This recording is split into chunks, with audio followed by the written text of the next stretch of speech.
తర్వాత 15,000 ఇస్తా అన్నారు, 7,000 వేసిండ్రు. ఓకేనా, రైతుల ఎరువుల సప్లై ప్రాపర్గా లేదు. ఇంకోటి ఆమె ఒక కాన్స్టిట్యున్సీలో గుట్కా మాఫియా, ఇసుక మాఫియా అన్ని అలానే కలబడ్డాయి. మేమేమంటున్నాం అంటే ఎవరు ప్రశ్నించకుంటే ఏం జరుగుతుంది? రేపు మళ్ళీ మీకే కష్టం కదా, మీకే బరువు. ఇప్పుడు ఉద్యోగాలు రానోడు ఇబ్బంది పడ్డ వాళ్ళందరూ ఏడిపోతాళ్ళు. నా మాట మీరు నన్ను అర్థం చేసుకోండి. మేము ఇక్కడే ఈ విలేజ్ లో చేస్తాం. మీరు సార్ వెళ్ళండి, కూర్చోండి, సార్ చెప్తే మేము పంపిస్తాం. నేను మాట్లాడతాను. నేను ఇప్పుడు మీరు చెప్పిళ్ళు పోయినా మాట్లాడినా నేను బయట ఉంటా అన్నా, నాకు అడ్జస్ట్ అవుతలేదని చెప్పి ఏం చెప్పిందంటే వాళ్ళు బయట చేసుకుంటారంటే కూర్చొని చేసుకుని బయట చేసినాం కదా. ఇప్పుడు మీరు అన్నది ఏమన్నా తప్పినా మళ్ళీ అటు పోవడానికి అటెందుకు ఇక్కడ ఒక విలేజ్ లో పోతాం. ఆత్మకూరు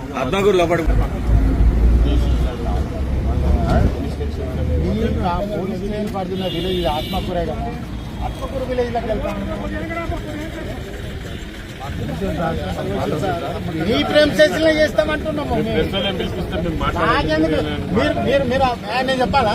మీ ఏసీబీ గారు అట్లా మాట్లాడతారు, మీరు అట